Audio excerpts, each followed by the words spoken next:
d'être là, merci de nous accompagner, merci de partager la joie que le Seigneur nous donne ce matin. Vous êtes très nombreux à nous suivre depuis partout. Bienvenue dans ce déjeuner spirituel, une matinale qui vous est servie tous les matins. Et donc, tous les matins, de lundi à vendredi, vous avez un bon programme à pouvoir déguster, à pouvoir partager avec vos proches. Nous sommes nombreux à le faire. Et donc, nous vous disons, soyez bénis et merci d'être avec nous. Et donc, déjeuner spirituel, votre matinale, aujourd'hui, avec toute l'équipe technique bien motivée qui nous accompagne et qui nous transporte jusque de partout où vous nous suivez. Et c'est avec le pasteur Anthony Kabengele que nous cheminons cette semaine. Bonjour le pasteur. Bonjour ma Valentine. Vous allez bien? Oui, Dieu nous fait grâce, nous allons bien. En tout cas, bienvenue à vous et nous disons bon mercredi. Merci. On commence ce déjeuner spirituel par une bonne action de grâce. Avec vous, pasteur, nous disons merci au Seigneur pour cette journée nouvelle, pour cette grâce nouvellement dans notre vie. Nous allons prier avec vous. Père, nous te disons merci pour cette nouvelle journée que tu nous as accordée par tes bontés, tes compassions, tes grâces. Père Tout-Puissant, nous venons te recommander cet instant entre tes mains de ce déjeuner spirituel, que la table soit appétissante dans le nom Tout-Puissant de Jésus-Christ, que tes bontés, tes faveurs et ton soutien soient avec nous. C'est au nom Tout-Puissant de ton Fils Jésus-Christ que nous avons ainsi prié. Amen. Amen. Nous disons Amen. Nous disons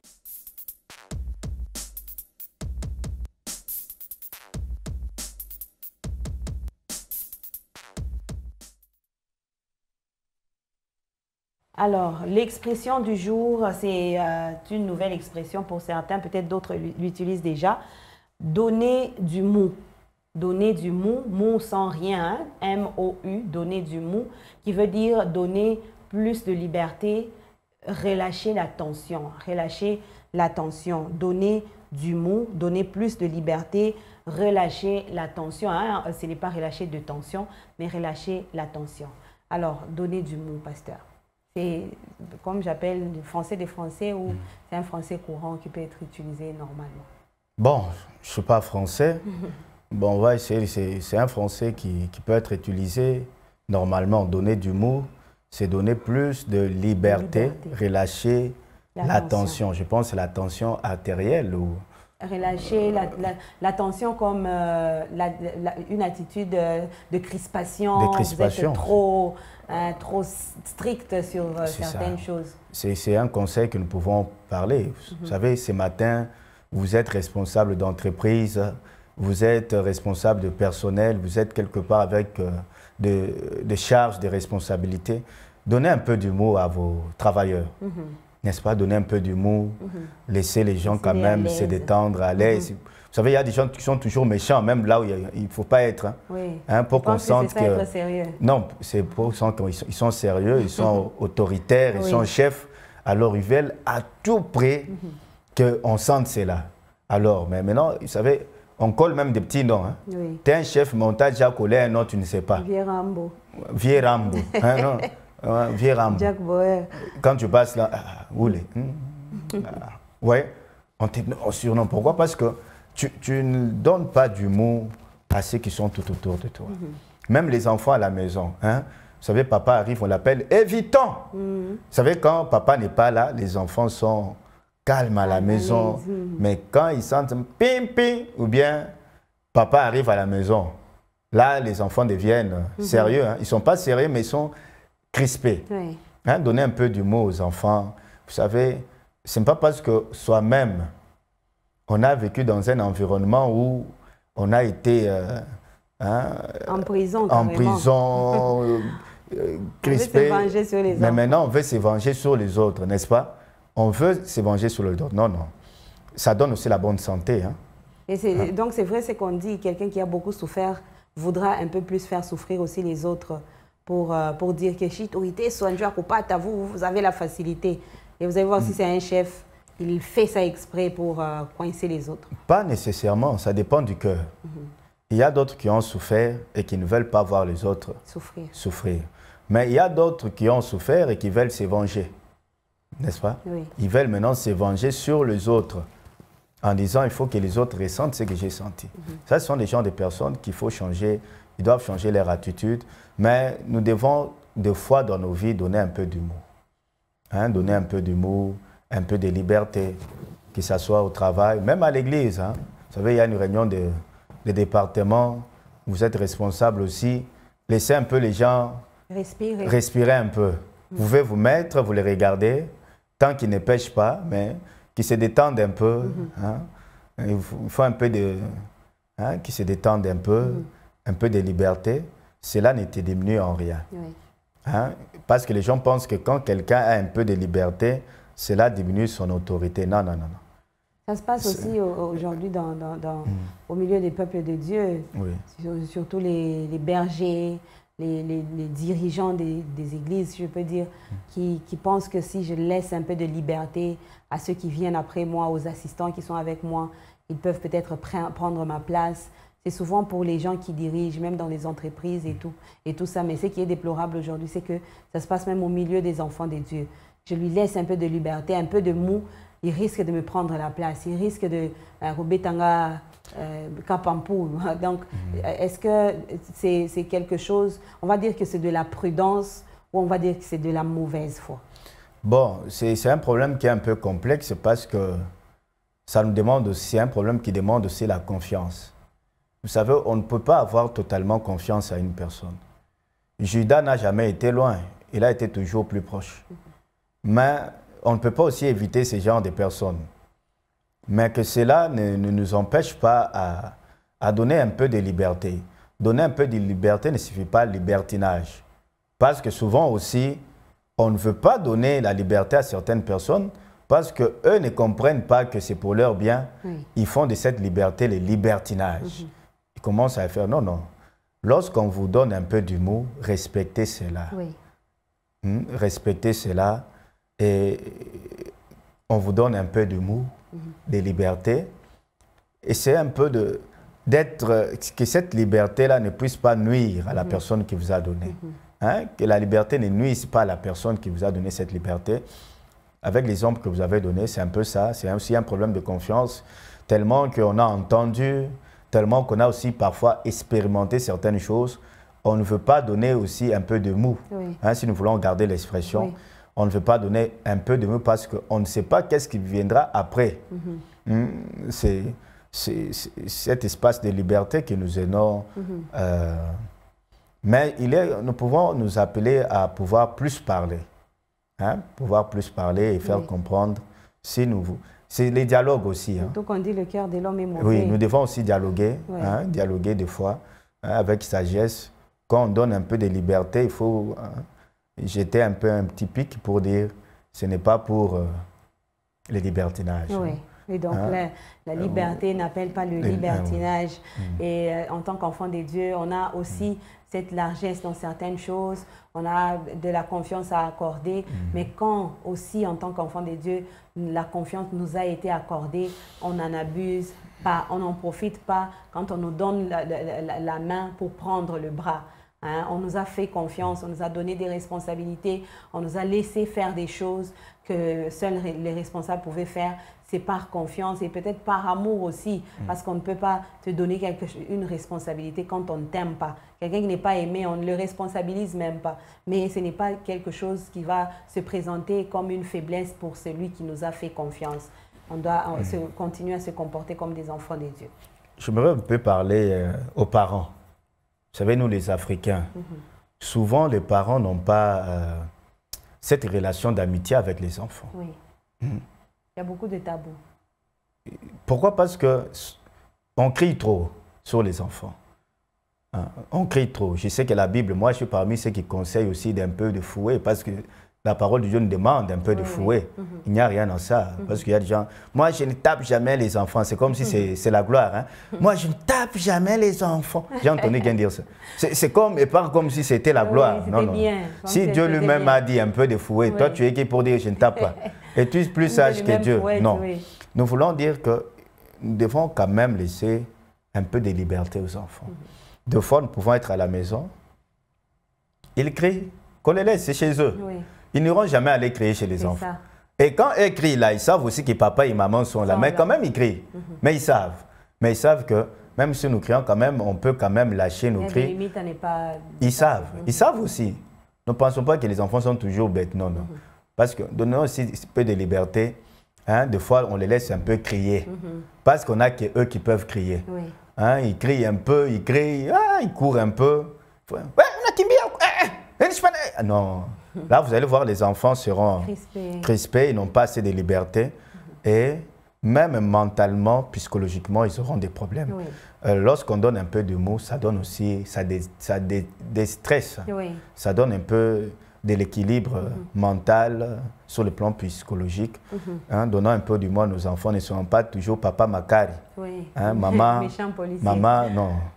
Il faut qu'ils se sentent que si je me tourne vers papa, papa est bon, il n'est pas méchant. Malgré qu'ils ont leur définition d'être méchant. Oui, oui. Mais s'ils se tournent vers maman, ils disent aussi maman aussi, elle est bonne. Hein? Alors, donner un peu de mots aussi à nos enfants. Oui. C'est très important en tant que parent, en tant que responsable, en tant qu'encadreur, en tant que dirigeant, en tant que berger, quelle que soit la position que vous avez, en tant qu'employeur, quelle que soit la position que vous avez, un peu de mou à ceux que nous encadrons, à ceux que nous avons sous nos ailes, et c'est très important.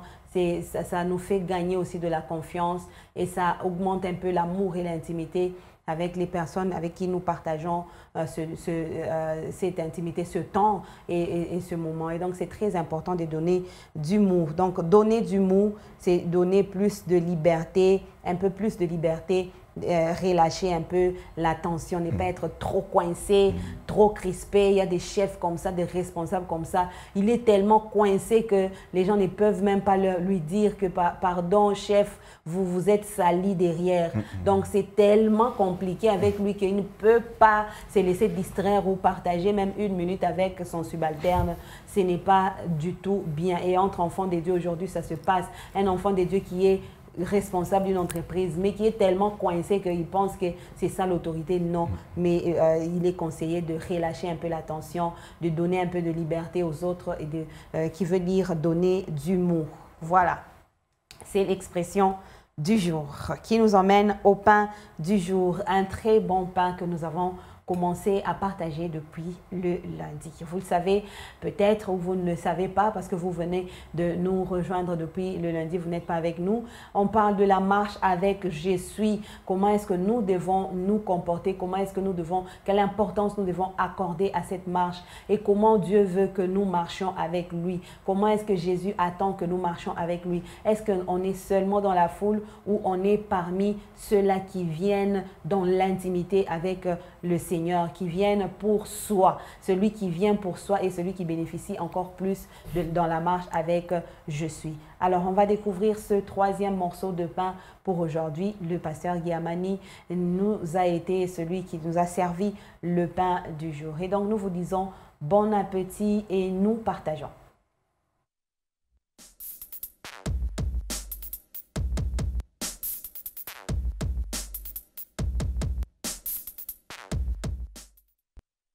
Oh, c'est le pain du jour, ce morceau de pain qui va nous aider à comprendre ou aller comprendre le message de dimanche et partager cette pensée avec vous. Et donc, la fin qui est aussi importante que le commencement, mourir en soi, la pensée du Seigneur dans ce thème. Dieu veut que nous nous abandonnions à lui, en nous-mêmes que nous disparaissions pour le suivre. Et donc, on parle de cet objectif dans la marche avec Jésus aussi, n'est pas avoir un grand nombre, mais n'est pas suivre Dieu dans le grand nombre, mais avoir une relation personnelle avec Dieu. Être sauvé, c'est ça l'objectif. Être sauvé soi-même, mais pas dans la masse. Alors, s'il faut peut-être la première question, pasteur, pour aller comprendre, avant que vous nous fassiez comprendre tout le message.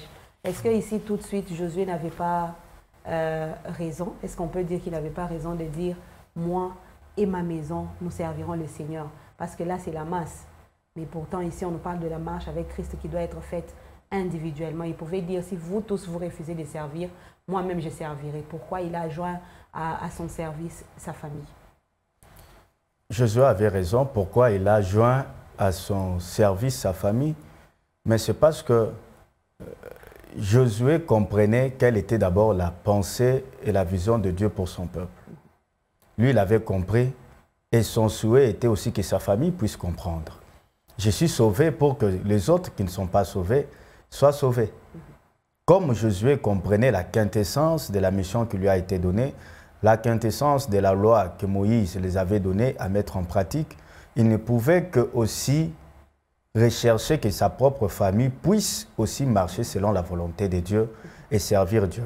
Parce que lorsque Dieu les avait servis, il avait dit clairement même à Moïse, je les délivre et ils me serviront. Et ils me serviront, mais ils étaient allés servir d'autres dieux. Ils étaient sortis de la volonté de Dieu. Voilà, Dieu nous recherche d'abord personnellement, individuellement. Dans l'extrait que nous venons d'écouter, le pasteur a un peu martelé sur ces points-là. Vous savez, les gens sont à la recherche de nombre, de la foule, même dans les églises. Mais Dieu, Jésus-Christ, lorsqu'il était venu, avant de commencer sa mission, il n'était pas allé vers la foule. Il n'a pas pris le haut-parleur, il commence, venez, venez la foule. Non, non, il n'a pas fait cet appel. Mais il est allé individuellement chez les personnes. Il a appelé Pierre seul, il a appelé Thomas, Matthieu seul. Les exemples sont les gens. Oui. C'est que Jésus-Christ d'abord veut voir la personne comprendre le but de sa mission qu'il est venu accomplir sur la terre. Jean 3,16. Car Dieu a tant aimé le monde qu'il a donné son Fils unique afin que quiconque croit en lui ne périsse point mais qu'il ait la vie éternelle. Quiconque fait aussi référence à l'individualité, n'est-ce pas? Pas la collectivité, quiconque. Le quiconque là peut être une personne, premièrement. Alors là, nous sommes derrière la foule et deux fois, la foule peut nous perdre. Oui. Il y a des conséquences avec la foule. Notre Seigneur n'est pas comparé aux hommes. Il n'a pas besoin de la foule parce qu'il n'a pas besoin des gens pour l'élire, qu'il soit Jésus-Christ. Non, j'ai besoin d'un nombre de... peut-être 1 million de personnes sur la terre pour qu'ils croient en moi. Et maintenant, les gens sauront que je suis Jésus qui a été envoyé. Non, non, non, il n'a pas besoin de ça. Oui. Il n'a pas besoin de ça, il n'a pas besoin qu'on les vote, il n'a pas besoin d'avoir des fan clubs, mais il a besoin d'avoir les enfants. Ces enfants, des personnes qui ont pris des décisions radicales à abandonner avec la vie du péché et les suivre. Parce qu'il est venu dans ce monde pour régler les problèmes du péché. C'est un ministre du péché, comme Paul dit. Le ministre du péché, Jésus-Christ. Il exerce ses ministères du péché, de résoudre les problèmes liés au péché. Il n'y a que lui qui peut résoudre ces problèmes-là. Hein? Vous savez, Jésus-Christ est venu accomplir ce qu'une autre personne ne peut accomplir, même un autre esprit. Vous savez, s'il y a des gens qui partent chez les féticheurs, on leur donne l'argent. Hein? Ce n'est pas un miracle d'argent qui va épater le royaume des ténèbres, peut-être. Il y a des gens qui partent chez les guérisseurs, dans le monde des ténèbres, les féticheurs, ils sont guéris. D'autres même trouvent des enfants. Moïse avait jeté les bâtons s'est changé en serpent. Les magiciens aussi l'ont fait. Mais ce qu'ils ne pourront jamais faire, ce que Jésus est venu faire, que les hommes ou les esprits autres ne pourront jamais faire, c'est celui régler les problèmes liés au péché. Personne ne pourra le faire. Oui. Personne ne peut avoir le pouvoir de le faire. C'est ce que Jésus est venu faire. Mais lorsque nous suivons Jésus-Christ, nous suivons pourquoi? On se marie chaque samedi. Oui. Moi, j'ai entendu ça. C'est ça. Non. Il y a la bénédiction là-bas. Là-bas, les gens se marient. Tout le monde est véhiculé. Je dois aller là-bas pour me marier. Tout le monde est véhiculé. Mais est-ce que c'est ça les raisons pour lesquelles Jésus-Christ est venu dans ce monde? Là, on n'a pas suivi Christ. On a suivi ses intérêts. Ses intérêts. Le pasteur a donné un bon verset juste à la fin. Il dit, si quelqu'un n'est même pas plus que son père, sa mère, ses frères, il n'est pas digne d'être qui? Pas digne de moi. Digne de moi, être mon disciple. Oui. Disciple, c'est qui? Un disciple, c'est un élève qui a l'école, qui suit les enseignements ou qui adhère à une pensée ou à une doctrine d'une personne, un maître. C'est celui qu'on appelle un disciple. Oui. Jésus-Christ est venu nous apporter la connaissance, la parole de Dieu, la révélation même de Dieu.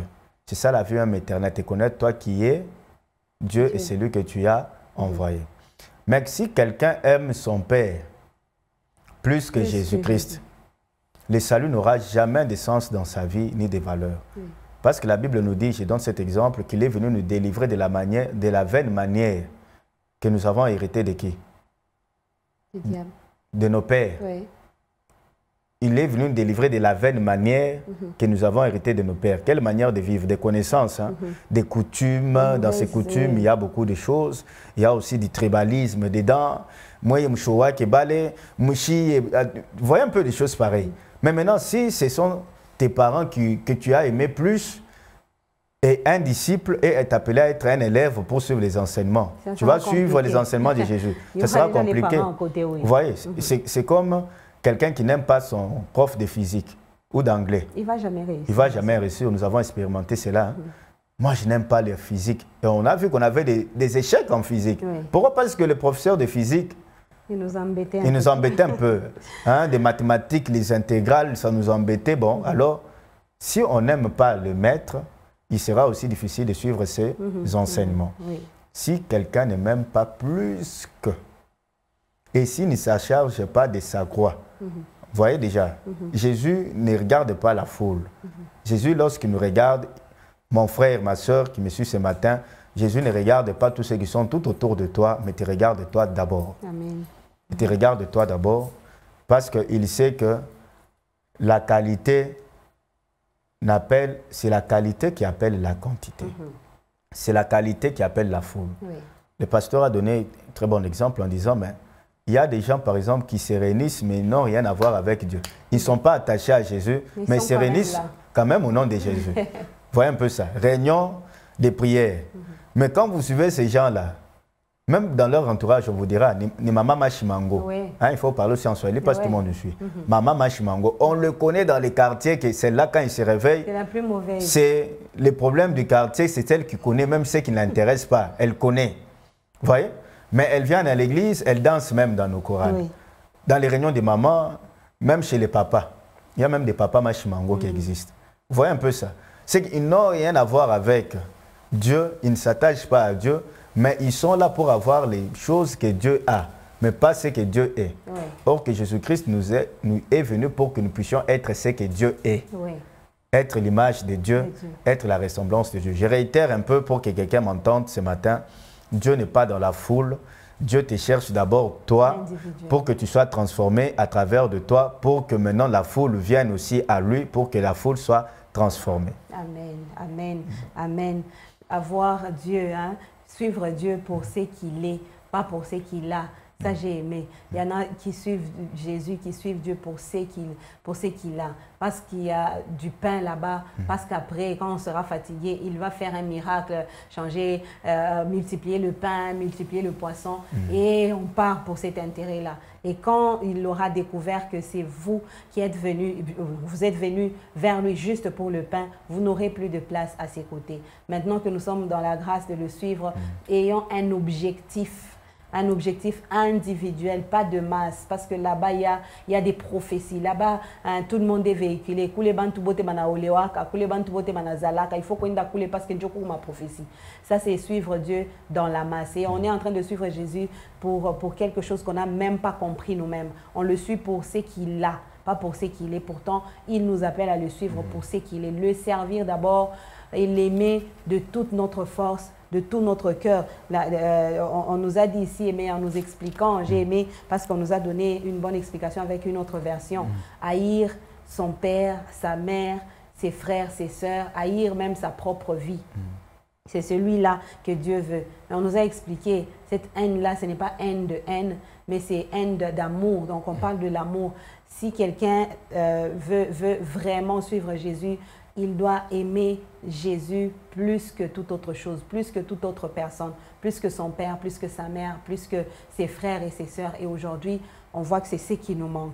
Cet amour profond de la parole, cet amour profond de Dieu, cet amour profond de Jésus. C'est ça qui manque dans le chef des enfants de Dieu aujourd'hui. On n'aime pas trop. On suit seulement parce qu'on est de l'église, on part à l'église. On le suit seulement parce qu'on a un certain intérêt à avoir. On a un besoin, on sait que Jésus est capable de tout, mais ce n'est pas par amour qu'on le suit. Mon peuple périt faute de connaissances. Le pasteur a dit, j'ai noté ici une phrase en disant, l'église est constituée de personnes rachetées. des personnes rachetées.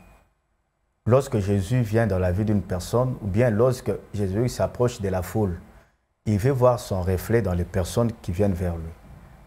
Est-ce que tu es déjà racheté? Oui. Est-ce que tu suis Jésus-Christ parce que c'est ton Seigneur et Sauveur réellement, ou bien parce que tu as d'autres Seigneurs et Sauveurs que tu veux partager avec lui? Oui. Ton père, ta mère, tes connaissances. Hein? Non, non, non. Premièrement, Jésus-Christ est venu nous sauver. Nous avons dit que Jésus-Christ, nous devons aimer ce que Christ est, oui. Pas ce que Christ a. Oui. Vous voyez? Pourquoi? Parce que Paul pouvait dire, ce n'est pas moi qui vis, mais c'est Christ qui vit en moi. Et Christ, c'était la personne qui a été tentée dans toutes choses, mais qui n'a pas été tombée, qui n'a pas tombé dans le péché. Oui. Vous voyez un peu ça? Paul pouvait avoir cette audace de le dire. Est-ce que quand tu suis Christ, Christ peut se voir en toi? La Bible dit que tel il est, tel nous sommes. Voilà les raisons pour lesquelles Jésus-Christ est venu dans ce monde. Résoudre les problèmes du péché. Et le péché, c'est tout ce qui n'est pas dans la volonté de Dieu. Et est-ce que quand tu suis Christ, tu le suis parce que ce qu'il est venu accomplir sur cette terre est les raisons de ta vie, ou bien toi, tu veux donner les raisons selon ta vie que tu veux imposer à Christ. Ce n'est pas nous qui devons, ce n'est pas Christ qui doit marcher avec nous, c'est nous qui devons marcher avec Christ. C'est lui qui nous conduit et c'est nous qui devons le suivre. Oui. Lui, il est berger et nous sommes des brebis. Jamais le contraire. Alors, le contraire n'arrivera jamais. C'est nous qui le suivons, c'est nous qui avons besoin de lui, c'est nous qui nous soumettons et ce n'est pas le contraire. Dieu nous veut dans cette façon de faire, le suivre pour son intérêt, l'avoir pour ce qu'il est et non pour ce qu'il a, et l'aimer plus que toute autre personne, plus que toute autre chose, plus que même notre propre vie. On a des références dans Luc 14, 25 à 27, Matthieu 10, 37 à 39, si vous avez besoin de méditer et de partager cette bonne parole du Seigneur. Merci beaucoup à la sœur Gina Mouad qui nous écrit après plusieurs jours. Salut Madame Valentine, juste signaler ma présence à la bonne table du déjeuner spirituel en souhaitant un excellent anniversaire à ma petite sœur Sarah Moadi. Je profite de l'occasion pour saluer le pasteur Anthony Kabengele sur ce plateau. Je n'oublie pas le couple pastoral David et Thérèse Chaka. Bonne journée à vous, sœur Gina Moadi depuis Kipushi. Merci à Kipushi qui nous suit. Et merci à vous, sœur Gina. Merci à toute votre famille qui nous suit très sûrement depuis Kipushi. Et nous disons aussi joyeux anniversaire à la petite Sarah Moadi. Et donc, aussi en passant, hein, maman Thérèse et papa David Chaka, nous vous disons bonjour et bonne journée à vous.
Et voilà, c'est une très belle découverte pour aujourd'hui. Je le disais, le frère Gloire Kandé est avec nous pour nous faire découvrir le talent merveilleux que le Seigneur lui a accordé. On va se demander, ces images disent quoi? On va comprendre. Bonjour frère Gloire et bienvenue. Merci, bonjour. Vous allez bien? Oui, ça va très bien. Première fois à l'écran dans le déjeuner spirituel? Oui, c'est ma première. Oui, avant de vous découvrir dans autre chose, là on voit que c'est la première fois que vous êtes avec nous. Oui. Alors, nous vous découvrons aujourd'hui, nous c'est le pasteur et moi, nous vous découvrons avec les téléspectateurs et tous ceux-là qui nous suivent sur un talent, quelque chose d'autre que le Seigneur a mis en vous. Je dis quelque chose d'autre parce que je sais déjà que vous êtes étudiant. C'est ça? Oui. Alors, en dehors d'être frère en Christ, étudiant, vous servez le Seigneur à la parole éternelle, vous êtes étudiant à l'université de Lubumbashi, vous êtes aussi autre chose, ou je veux dire, vous faites aussi autre chose dans la vie, c'est qui vous rend autre chose. Alors, dites-nous un peu s'il faut qu'on vous découvre sur cette autre chose-là. C'est que c'est exactement, on a vu qu'il y a des poulets, des poussins qu'on a vus, on a vu les machamba, on va vous appeler ingénieur agronome déjà. C'est quoi que vous faites exactement? Ok, merci. Ma spécialité, en fait, au-delà d'être étudiant, j'ai pris mon temps à m'investir dans la production végétale, ainsi que dans la production animale, mais je le fais du mieux que je peux. Donc, j'ai vu la nécessité et les besoins de nourriture, entre autres l'aliment de poules. Les poules, nous constatons que depuis un certain moment, il y a eu une carence, ou dirais-je, une diminution de production de poules d'abord pour notre ville de Lubumbashi. Alors cela m'a conduit à me résoudre à entreprendre dans cet élevage. J'ai entrepris, je me suis dit que je peux faire quelque chose de manière à ce que, certes, je ne peux pas produire pour toute la ville de Lubumbashi, mais je peux donner ma portion, donner ma part de manière à ce que cette carence-là puisse se limiter à un certain niveau. Mais je ne me suis pas limité que dans la production de poules.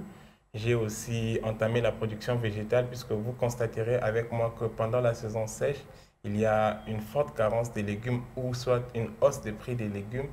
Alors, moi, j'ai entrepris, je me suis dit que je peux produire une certaine quantité de légumes. J'ai commencé avec des amarantes, saténues. J'ai pris, nous avons entamé une deuxième partie avec des gombos et ainsi de suite, nous évoluons petit à petit. Mais notre plus grand objectif, c'est d'avoir une production un peu plus large, de manière à produire des légumes pour toute la ville de Lubumbashi. Wow. Ce sont des idées qui étonnent. Quand on voit l'homme, on voit ce qu'il est et on voit toutes ces productions, on se demande d'où est venue l'idée, qu'est-ce qui s'est passé? Vous avez eu juste un besoin d'argent ou vous avez découvert que vous êtes talentueux dans l'agriculture, dans l'élevage et tout, ou qu'est-ce qui s'est passé? Pourquoi vous avez choisi ce domaine? Pour un début, j'ai toujours aimé la nature, j'ai toujours aimé les animaux, les plantes et tout ça, mais ce n'était pas une passion. C'est venu, certainement pour plusieurs, ça serait absurde, je ne sais pas comment ils vont le prendre, mais pour moi, ça a été une orientation divine. J'étais à l'église, le pasteur était en train de prêcher, c'était un dimanche.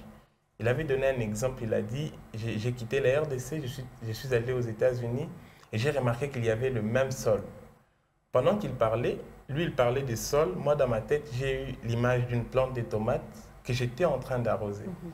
C'est à ce moment-là que la chose a commencé à s'installer en moi. Je me suis dit, pourquoi est-ce qu'on doit souffrir pendant qu'on peut vivre dans une certaine interaction avec notre environnement?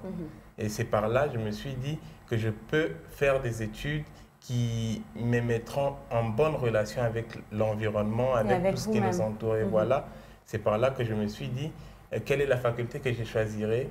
J'avais fait la commerciale informatique. Et ensuite, je me suis dit non, j'aimerais suivre ce que j'aime. Ça a été difficile d'entreprendre ces études-là, mais j'ai fourni plus d'efforts. Alors, je me suis dit, je vais faire ces études. Et je suis en dernière année. J'ai fourni beaucoup d'efforts et je sais que je vais y arriver. Wow. Amen. Alors, pasteur, voir un étudiant aussi motivé, aussi déterminé avec ses bonnes idées, quelque chose d'encourageant, surtout pour les encadreurs, mais aussi quelque chose qui nous pousse à louer Dieu hein, pour ce talent. Nous louons Dieu et nous rendons grâce, nous vous encourageons. Souvent, je parle aussi avec la jeunesse à l'église. J'ai dit, vous savez, peut-être nous devons faire la marche des fainéants.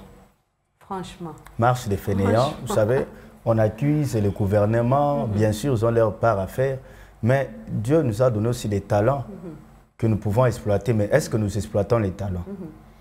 Dieu vous a donné un talent que vous n'exploitez pas, mais vous vous en prenez à quelqu'un d'autre. Hein, vous dites, il ne fait rien, mais vous-même, vous ne faites rien pour votre vie. Mais nous sommes là. Découvrir ce talent. Vous voyez un peu ça? On accuse les autres, mais soi-même, on ne fait d'abord rien pour sa vie. Avec les talents que Dieu t'a donnés, tu ne fais rien, mais tu t'en prends aux ministres, je ne parle pas pour eux, aux ministres, aux députés, aux présidents, tu t'en prends à eux. Mais les talents que Dieu t'a donnés, tu n'en fais rien, n'est-ce pas? Et nous encourageons cela. Les travail, ce n'est pas seulement j'ai l'honneur, je viens par la présente devant votre autorité sollicitée. Non, non. On peut commencer quelque part avec les talents que Dieu nous a donnés. Et je pense que sur le plan social, vous êtes en train de trouver un peu de moyens financiers. Oui. Oui, oui. Alors.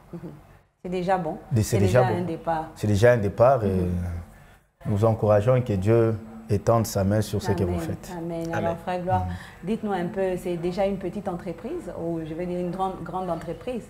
Donc, dès que je démissionne à la parole éternelle, je viens chez vous. Non. Donc, pour dire que c'est quand même une entreprise qui emploie déjà quelques personnes, ou vous faites ça seul? Voilà. Pour commencer, j'évolue avec 2 collègues de ma faculté. Nous avons entrepris, nous avons fait des petites cotisations. Mais nous avons engagé un personnel, puisque les temps que nous passons à la faculté ne nous permet pas de superviser à temps plein nos activités. Alors nous avons engagé, il y a des villageois là aux alentours de la ferme, nous les avons engagés, il y a 4 qui sont à temps plein et il y a certains que nous prenons à temps partiel. Donc les 4 sont là pour veiller sur les différentes productions. Certains sont du côté des étangs et les autres, ils cultivent les champs. Ils peuvent sarcler, ils peuvent biner. Ce sont des techniques que nous utilisons dans notre domaine pour entretenir nos cultures. Et il y a d'autres qui sont là pour arroser, puisque comme nous sommes en saison sèche, il y a carence d'eau. Nous avons une motopompe qui nous permet d'arroser, donc d'acheminer de l'eau vers les plantes. Alors, il y a 2 personnels, eux, leur charge, c'est d'arroser pendant que nous ne sommes pas là. Ils arrosent le matin et ils arrosent aussi le soir pour permettre à nos plantes d'évoluer correctement. Oui, et dans la vente, vous faites comment? Dans la vente, c'est un défi, mais en fait, on utilise des motos pour évacuer nos légumes vers les centres urbains. Et il y a aussi des légumes que nous produisons et nous vendons à des prix relativement bas, puisque l'objectif premier, c'est d'atteindre les plantes les plus exigeantes, comme le chou paumé, comme la tomate, les aubergines et le piment. Alors, pour atteindre cet objectif, nous avons planté des légumes que nous appelons auxiliaires. Comme objectif, c'est de nous permettre d'avoir des revenus assez... Donc, ce sont des plantes à cycle court. Elles nous permettent d'avoir des revenus assez rapidement pour garantir la réussite des autres plantes. Ouais, des plantes qui ont un cycle un peu plus long avec un peu plus d'exigence. Waouh, c'est très intéressant. Et moi, j'ai envie de demander s'il y a quelqu'un qui veut vous joindre, par exemple, pour soutenir cette œuvre ou aussi pour avoir de vos produits.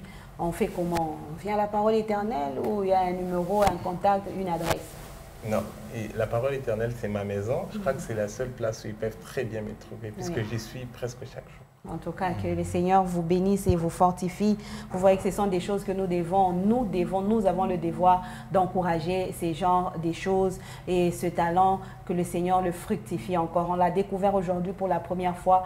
On va redécouvrir encore. On ira sur terrain pour voir de plus près comment se produit tel produit et tel produit. Ici, il faut que je dise ça comme ça, permettez la tautologie. Nous allons voir de plus près comment ils font pour produire toutes ces choses, ces bonnes choses que nous découvrons avec eux aujourd'hui. Alors, nous invitons nous-mêmes vers vous. Hein. Nous serons avec vous sur terrain pour découvrir encore plus. Nous vous disons merci beaucoup et on va finir avec vous l'émission tout à l'heure. Bonjour, Parole éternelle, c'est frère Johnny Chimanga depuis Bel Air. Juste marquer ma présence et je salue ma femme Chati Chibola, mon bébé Oradi qui sont branchés aussi à l'émission. Merci beaucoup, Maman Chati. Nous vous saluons, Maman Chati, Chibola et bébé Oradi. Que Dieu vous bénisse, car à chaque fois que nous vous suivons, nous sommes bénis spirituellement. Nous disons gloire au Seigneur, tout pour la gloire du Seigneur. Et soyez bénis, frère Johnny Chimanga, qui nous suit depuis Bel Air.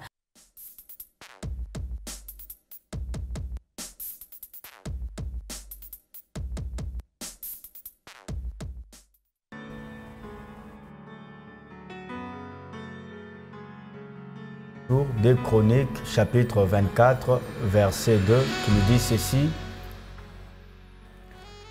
Joas fit ce qui est droit aux yeux de l'Éternel pendant toute la vie du sacrificateur Joéjada. Nous pouvons réitérer, Joas fit ce qui était droit aux yeux de l'Éternel pendant toute la vie du sacrificateur Jehoiada. En tout cas, faire ce qui est droit aux yeux du Seigneur, c'est tout ce que la Bible, la parole de Dieu nous exhorte ce matin. 2 Chroniques, chapitre 24, le verset 2, c'est le verset que nous vous donnons ce matin, nous partageons avec vous ce matin pour la méditation. Et nous lisons pour la lecture systématique, ça sera pour aujourd'hui 2 Chroniques, chapitre 22, 23 et 24, c'est 3 chapitres que nous allons lire aujourd'hui pour avancer dans la lecture et la connaissance, la méditation de la parole du Seigneur en gardant cette pensée, rester droit aux yeux de l'Éternel, quelles que soient les circonstances, quels que soient les problèmes que vous pouvez rencontrer, restons droit aux yeux du Seigneur. Merci à vous, frère Gloire, merci d'être passé et nous vous disons à tantôt, hein, d'ici là, on sera avec vous. Merci. Merci à vous, pasteur. On se retrouve avec vous demain pour continuer la marche de la semaine. Merci. Merci à toute l'équipe technique qui nous a accompagnés, frère Benjamin, sœur Chancel et toute l'équipe d'en bas qui nous accompagne pour nous transporter jusque dans vos maisons. Nous vous disons merci. Merci à vous qui nous avez écrit, à toutes ces personnes qui ont été motivées à nous écrire et à nous suivre. La sœur Gina Mouad, le frère, tous ces frères qui nous ont écrit depuis le quartier Bel Air. Nous pouvons penser aux frères qui habite Malé, la frère Benjamin, qui nous a aussi écrit, frère Johnny Chimanga, qui nous a écrit aussi depuis le quartier Bel Air, et à toutes ces personnes que nous ne pouvons citer ici. Merci à vous. On se retrouve donc demain à partir de 8 h pour un autre numéro du déjeuner spirituel. Soyez bénis et restez branchés sur la parole éternelle.